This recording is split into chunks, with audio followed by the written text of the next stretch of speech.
Idukki lions club പുതിയ ഭാരവാഹികൾ സ്ഥാനമേറ്റു. വാഴത്തോപ്പ് പാപ്പൻസ് ഓഡിറ്റോറിയത്തിൽ നടന്ന ചടങ്ങിൽ past district governor doctor Joseph Manoj PMJF മുഖ്യ അതിഥിയായി പങ്കെടുത്തു.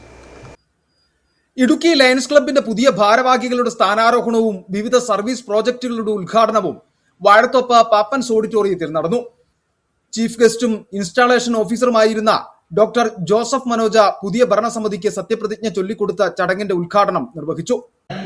മറ്റൊന്നുമല്ല, ഒരു ലയൺസ് ക്ലബ് അതിന്റെ പ്രയാണം നടത്തുമ്പോൾ അതിന്റെ മുൻനിരയിലുള്ളവർ, ലയൺ ബാബു തൊട്ട് ഇന്നിവിടെ ഇരിക്കുന്ന നമ്മുടെ പ്രസിഡന്റ് ജസ്റ്റിൻ ജോർജ് വരെയുള്ളവർ എടുത്തിട്ടുള്ള യാതനകളെ വെച്ച് നോക്കുമ്പോൾ ഇനി അങ്ങോട്ട് മുന്നോട്ട് പോകാനുള്ളവർക്ക് വലിയ പ്രശ്നം ഉണ്ടാവില്ല എന്ന് ഞാൻ വിചാരിക്കുന്നു. ഇവരെടുത്ത യാതനകൾ ഇനി വരുന്നവർക്ക് സുഗമമായ വഴി തെളിക്കും എന്ന് ഞാൻ വിശ്വസിക്കുന്നു. 2012 ചെറുതോണിയിൽ രൂപീകൃതമായ ഇടുക്കി ലയൺസ് ക്ലബ്ബ് സാമൂഹ്യ സേവന രംഗത്ത് ശ്രദ്ധേയമായ ഇടപെടലുകളാണ് നടത്തിവരുന്നത്. കഴിഞ്ഞ വർഷങ്ങളിൽ 16 കുടുംബങ്ങൾക്ക് വീടുകൾ നിർമ്മിച്ചു നൽകുകയും ഇടുക്കി മെഡിക്കൽ കോളേജിന് ഡയാലിസിസ് മെഷീനുകളും വീൽ ചെയറുകളും ഉൾപ്പെടെ വിവിധ സഹായങ്ങൾ നൽകുകയും ചെയ്തതായി ഭാരവാഹികൾ പറഞ്ഞു.